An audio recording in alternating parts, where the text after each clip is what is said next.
Hello, everyone. Here we're going to start right off the bat. We're going to dive right into Active Imagination by Carl Gustav Jung. Here's the hot list. Practice active imagination.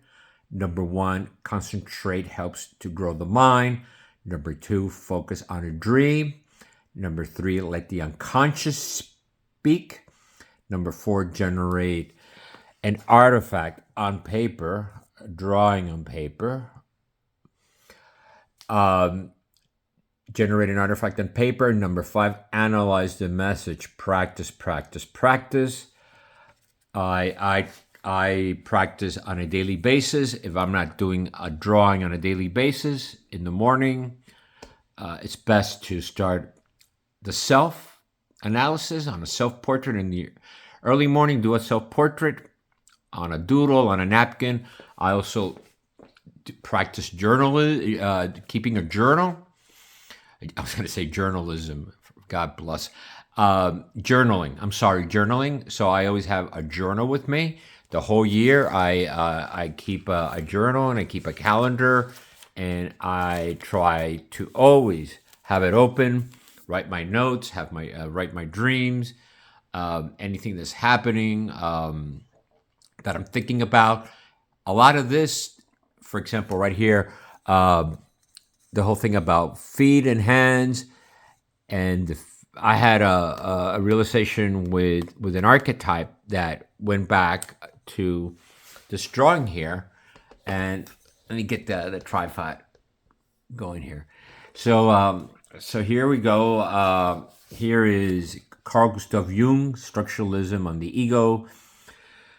The subconscious, the conscious mind, and the subconscious is the collective, and then we have the unconscious mind, and then we have the anima, animas, female, anima, male, animus. Then doing a self-portrait, working the shadow. If you have negative thoughts, or you have violent thoughts, or you have that's shadow work you do. Back and forth, like shadow boxing. You want to be able to have a good relationship with your shadow. You want to be able to work out of your shadow, but always know that shadow is there to show you who the real self is. You do shadow work, you're going to hit the self. Here we go, shadow. And down here, somewhere down here, I didn't write it down, you're going to run into hopefully an archetype, okay? So what's happening with this drawing is when you go through all this malarkey of your emotions and dealing with others and others dealing with you, it could be a romantic partnership, it could be a business partnership, it could be family members, and you go through this incredible displacements and anger and disappointments and betrayal and lottie, goes on and on and on and on. The hot list of things that can happen to us is how we deal with it and how we work with it. What are the best ways to work with it is utilizing a psychoanalytical approach to the great genius Carl Gustav Jung, who was a psychologist, Swiss psychologist and psychoanalyst, and approached the artifact from psychoanalysis. Okay, I've been doing psychoanalysis for about 22 years, so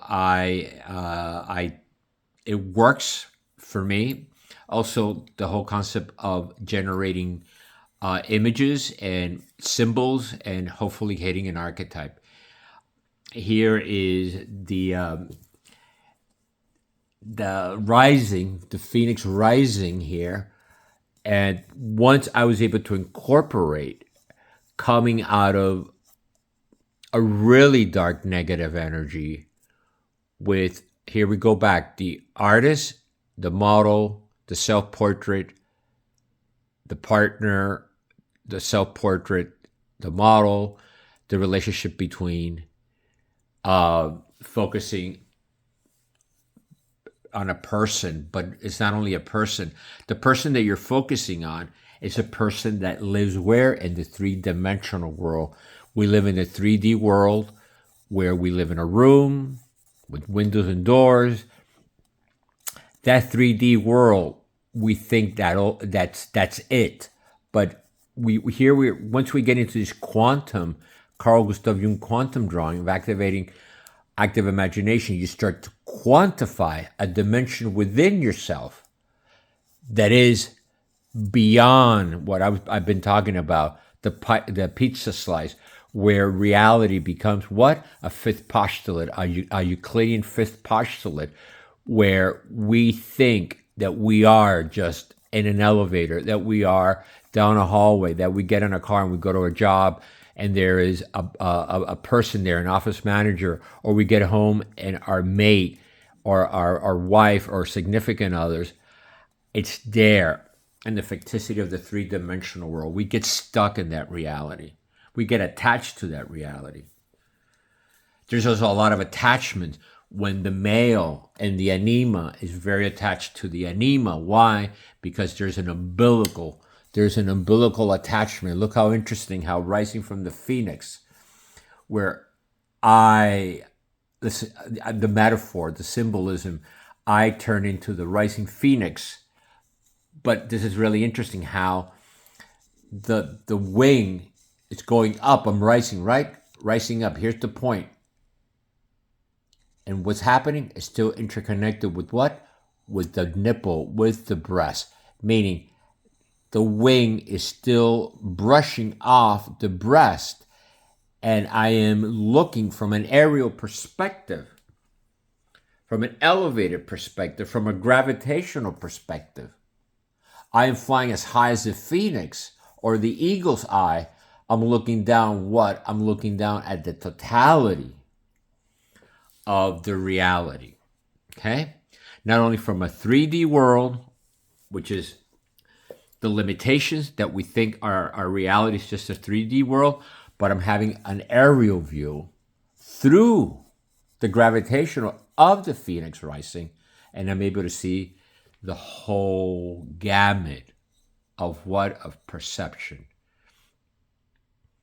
And of course, a lot of shadow work, a lot of rearranging the form, rearranging the content of the three-dimensional world to go beyond the three-dimensional world into more of a quantified dimensionality. Once we practice these drawings, what I get out of it, there's a continuity in the self-portrait that I see myself elevating. I have here, I write a lot of stuff here. I have, one of the sources is elevating, right? Sometimes I can't even read my handwriting. The divine equation, right? The divine equation. I want to go beyond the fifth postulate of Euclid, which would be, I can draw it out here. Okay, A, B, C, D, E, F. Here's my fifth postulate, right? A, B, C, D, E, F. Here's my fifth postulate. But I'm going beyond the limitation of the fifth postulate. I'm leaving the 3D world into what? The collective unconscious.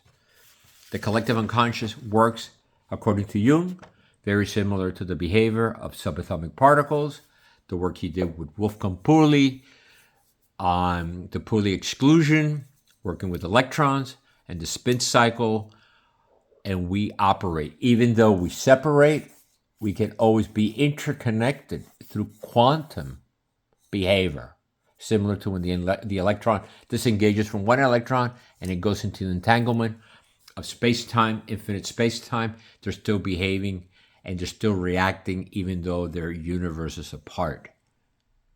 You can still have a connection with someone in the real, but most important, to have a relationship with someone in the quantification of a collective unconscious. Then that relationship is quantum mechanics. Thank you very much.